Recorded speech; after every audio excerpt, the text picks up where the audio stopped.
Hi hello friends, എല്ലാ കൂട്ടുകാർക്കും പുതിയൊരു റിവ്യൂയിലേക്ക് സ്വാഗതം. അങ്ങനെ ആൽബി ഹോസ്പിറ്റലിൽ അങ്ങനെ കിടക്കുവാണ്, ട്രിപ്പൊക്കെ ഇട്ടിട്ട്. ആ സമയത്ത് സോണി അടുത്ത് തന്നെ ഉണ്ട്, കൈ പിടിച്ച് കരയുവാണ്. ആ സമയത്ത് ആൽബി പറയണ്ടേ, താൻ ഇങ്ങനെ വിഷമിക്കല്ലേടോ, ഇത്രയൊക്കെയല്ലേ സംഭവിച്ചുള്ളൂ എന്ന് പറയുവാണ്. എങ്കിലും ആൽബി ഏട്ടാ ഇങ്ങനെയൊക്കെ സംഭവിച്ചല്ലോ എന്ന് സോണി പറയുമ്പോൾ ആൽബി പറയുന്നുണ്ട്, എടോ നോക്ക്, നമ്മുടെ കല്യാണം കഴിഞ്ഞ സമയത്ത് തൻ്റെ വീട്ടുകാരും എൻ്റെ വീട്ടുകാരും നമ്മുടെ സ്നേഹിക്കുന്നവരെല്ലാവരും ഒരുപാട് സന്തോഷിച്ചായിരുന്നു.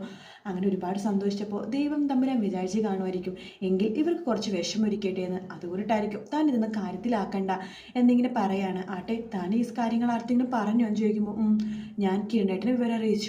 എന്തിനാണോ കിരണേട്ടനെ വിവരം അറിയിച്ചത്? അവർ ടെൻഷൻ ആവില്ലേ എന്ന് പറയുമ്പോൾ വേറൊന്നുമല്ല, മുമ്പ് തൊട്ടേ ഞാൻ അങ്ങനെയാ. എനിക്ക് എന്തെങ്കിലും വിഷമോ കാര്യങ്ങളുണ്ടെങ്കിൽ ഞാൻ അമ്മയടുത്ത് അച്ഛനടുത്ത് അല്ല പറയാറ്, മറിച്ച് കിരണേട്ടൻ്റെ അടുത്താണ് പറയാറ്. കിരണേട്ടൻ എൻ്റെ അടുത്തുണ്ടാകുമ്പോൾ ഒരുപാട് സമാധാനമാണ്. അതിനെ വേണ്ടിയിട്ട് ഞാൻ കിരണേട്ടൻ്റെ അടുത്ത് സത്യങ്ങളൊക്കെ പറഞ്ഞത് എന്ന് പറഞ്ഞുകൊണ്ടിരിക്കെ തന്നെ കിരണും കല്യാണി അങ്ങോട്ട് വരുവാട്ടോ. അങ്ങനെ കിരൺ വേഗം ആൽബിയുടെ അടുത്തേക്ക് പോകുന്നുണ്ട്. എന്താ ആൽബി, എന്താ സംഭവിച്ചത് എന്ന് ചോദിക്കുമ്പോൾ ആൽബി പറയുന്നുണ്ട്, അവരെ മോഷ്ടിക്കാൻ വേണ്ടി കയറിയതാണ് കിരണെ. പിന്നെ പെട്ടെന്ന് സോണിയാകെ കരഞ്ഞ് ബഹളം ഉണ്ടാക്കിയത് കൊണ്ട് അവർ ആ സമയത്ത് ഓടി ഒളിച്ചായിരുന്നു എന്ന് പറയുമ്പോൾ സോണി പറയുന്നുണ്ട്, അവരുടെ കയ്യിൽ വലിയൊരു ആയുധം ഉണ്ടായിരുന്നു. 3 പേരെ കക്കാൻ കയറിയത്. അവർ ഞങ്ങൾ എഴുന്നേറ്റപ്പോഴേക്കും ആൽബർട്ടിൻ്റെ തല അടിച്ച് പൊട്ടിക്കുമായിരുന്നു. ഒരുപാട് ചോര വാർന്നു. അതുകൊണ്ട് ഞാൻ ആകെ അപ്സെറ്റായി പോയി. അവരെ അത് കഴിഞ്ഞിട്ട് അവിടെ നിന്ന് ഓടി മറിഞ്ഞായിരുന്നു. അതുകൊണ്ട് പിന്നെയും കയറിയിട്ടുണ്ടാവാൻ ചാൻസ് ഉണ്ട്. ഞാൻ വീടൊന്നും അടയ്ക്കാണ്ടാണ് ആൽബർട്ടിനെ കൊണ്ട് പുറത്തേക്ക് ഇറങ്ങിയത് എന്ന് പറയുമ്പോൾ ആൽബി പറയുന്നുണ്ട്, എന്തായാലും സോണിക്ക് ഡ്രൈവിംഗ് അറിയാവുന്നത് വലിയ ഉപകാരമായി. അതുകൊണ്ട് കറക്റ്റ് സമയത്ത് എന്നെ ഇവിടെ എത്തിക്കാൻ ഇയാൾക്ക് പറ്റിയല്ലോ എന്ന് പറയാണ്. ഇതൊക്കെ കേട്ടിട്ട് നമ്മുടെ കല്യാണിക്ക് എന്തോ സംശയം തോന്നും കേട്ടോ. അതിനുശേഷം കിരൺ പറയുന്നുണ്ട്, നിങ്ങൾ അച്ഛനും അമ്മയും അവിടെ ഉണ്ടായിരുന്നില്ലെന്ന് ചോദിക്കുമ്പോൾ ഇല്ല, അവർ രണ്ടുപേരും കൂടിയിട്ട് ഒരു ബന്ധുവീട്ടിൽ പോയതാണ്. ഞങ്ങളുടെ കല്യാണം കഴിഞ്ഞതാണല്ലോ, ഞങ്ങൾ കുറച്ചു നേരം ഒറ്റയ്ക്ക് ഇരിക്കട്ടെ എന്ന് വെച്ചിട്ട് പോയതായിരിക്കും എന്ന് പറയാണ്. ചാരിമോളും അവരുടെ അടുത്ത എന്ന് പറയുമ്പോഴേക്കും കിരൺ പറയുന്നുണ്ട്, ഇതെന്തായാലും അങ്ങനെ വെറുതെ വിട്ടാൽ പറ്റില്ല. ഞാനിത് നാളെ തന്നെ അച്ഛനോട് പറയുന്നുണ്ട്. ഇതിനെന്തായാലും ഒരു തീരുമാനം ഉണ്ടാക്കിയേ പറ്റൂ എന്ന് കിരൺ പറയുവാട്ടോ.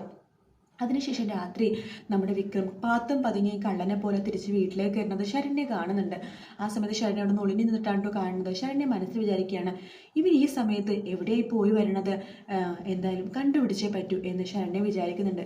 വിക്രം എന്തൊക്കെ ഒളിപ്പിച്ചിട്ടാണോ കയറി വരുന്നുണ്ടായിരുന്നത്. അതിനുശേഷം രാവിലെ തന്നെ നമ്മുടെ ശരണ്യ കല്യാണിനെ കാണാൻ പോവാണ്. കല്യാണിയുടെ അടുത്ത് പറയുന്നുണ്ട് ശരണ്യ, ഇന്നലെ രാത്രി അവൻ പാത്തും പതുങ്ങി ഒരു 2 മണി 3 മണി സമയത്താണ് വീട്ടിലേക്ക് കയറിയത്.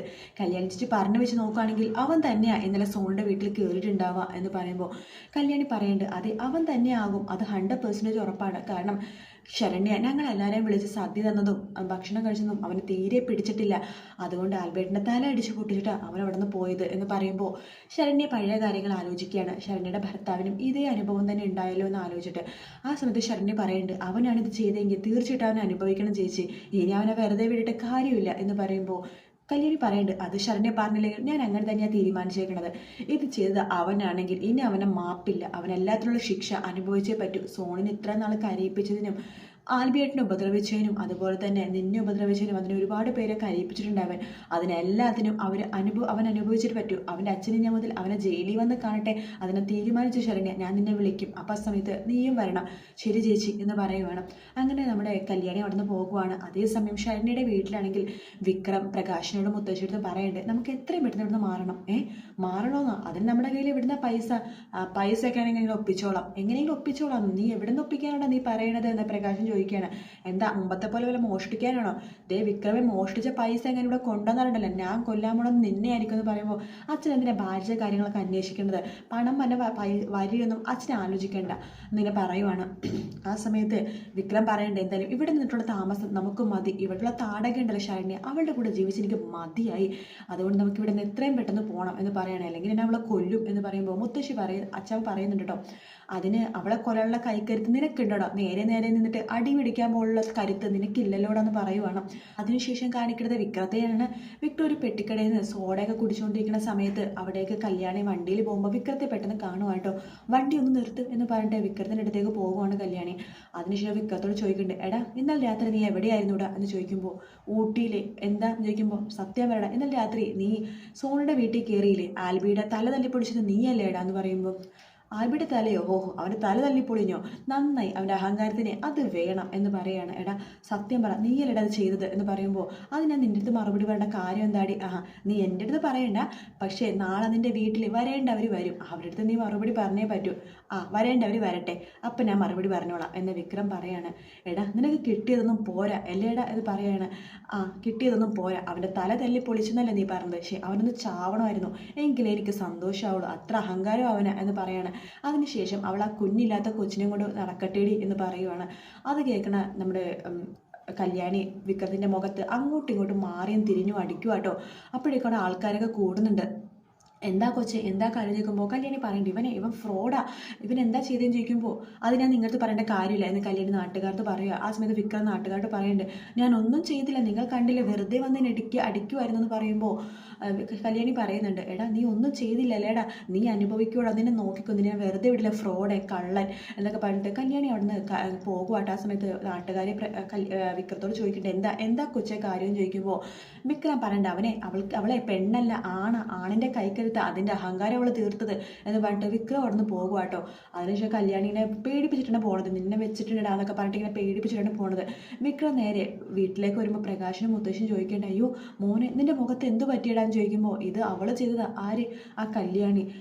കല്യാണിയോ? എന്നിട്ട് നീ ഒരു അടി പോലും തിരിച്ചു കൊടുത്തില്ലേടെന്ന് പറയുമ്പോഴേക്കും വിക്രം ഒന്നും മിണ്ടുന്നില്ല. ആ സമയത്ത് മുത്തശ്ശി പറയണ്ട, എങ്ങനെ കൊടുക്കും, കൈക്കരുത്ത് അവളുടെ അറിയാവുന്നല്ലേ എന്ന് പറയുവാണ്. ആ സമയത്ത് ഇതങ്ങനെ വെറുതെ വിട്ടാൽ പറ്റില്ല, എന്തായാലും ഇതിനൊരു തീരുമാനം ഉണ്ടാക്കിയേ പറ്റൂ എന്ന് പ്രകാശൻ പറയുവാണ്.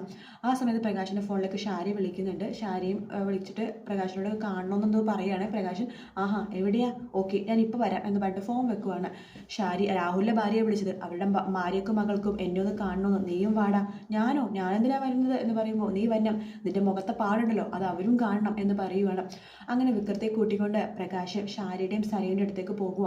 ആ സമയത്ത് ഷാരി പറയുന്നുണ്ട്, എടാ കൊച്ചെ നിന്റെ മുഖം എന്താണ് ഇങ്ങനെ ഇരിക്കണത്, ഈശ്വര ഇങ്ങനെ അവൾ അടിച്ചോ എന്ന് പറയുമ്പോൾ സരയു പറയണ്ട, അതെ അവൾ അടിച്ചത് തന്നെയായത്, എനിക്കൊരു പ്രാവശ്യം അടി കിട്ടിയതാണല്ലോ, അവളുടെ കൈക്ക് നല്ല കരുത്ത, അടി കിട്ടിക്കിനെ പാട് മാറാൻ തന്നെ ദിവസങ്ങളോളം സമയം എടുക്കും എന്ന് പറയുകയാണ്. ആ സമയത്ത് പ്രകാശം പറയണ്ട, ഇതെന്തായാലും വെറുതെ വിട്ടാൽ പറ്റില്ല എന്ന് പറയുമ്പോൾ എന്നാലും ഇവനെ വെറുതെ റോട്ടിൽ കൂടി പോകുമ്പോൾ അടിക്കണമെന്നുണ്ടെങ്കിൽ അവൾ എന്ത് സാധനമായിരിക്കണം എന്ന് ഷാരി പറയാണ്. ഇതങ്ങനെ വെറുതെ വിട്ടാൽ പറ്റില്ല, പ്രകാശ നീ ഇപ്പം തന്നെ പോലീസ് സ്റ്റേഷനിൽ പോയിട്ട് ഒരു പരാതി കൊടുക്കുക എന്ന് പറയുകയാണ്. ഇവൻ്റെ മുഖം വെറുതെ അടിച്ചു പൊട്ടിച്ചു എന്ന് പറഞ്ഞിട്ട് എന്ന് പറയുമ്പോൾ വിക്രം ആകെ മനസ്സിലിങ്ങനെ ആലോചിക്കുകയാണ്, ഈശ്വര പോലീസ് സ്റ്റേഷനിൽ എങ്ങനെ പോയി കഴിഞ്ഞാൽ ഞാൻ കുടുങ്ങോലോ എന്ന് വിചാരിക്കുകയാണ്. ആ സമയത്ത് പ്രകാശം പറയണ്ട, അതെ പോലീസ് സ്റ്റേഷനിൽ പോകണം, ഇവന് അടിച്ചതിന് പരാതി പറയണമെന്ന് പറയുമ്പോൾ കിരൺ പറയുന്നുണ്ട്, അതെ പരാതി കൊടുത്താൽ അവൾ തന്നെ കുടുങ്ങുള്ളൂ, നാട്ടുകാരെല്ലാം കണ്ടിരിക്കുക അവൾ എന്നെ വെറുതെ വന്ന് അടിച്ചതെന്ന് പറയുമ്പോൾ സരയും ഷാരിയും പരസ്പരം ചിരിക്കുക കേട്ടോ.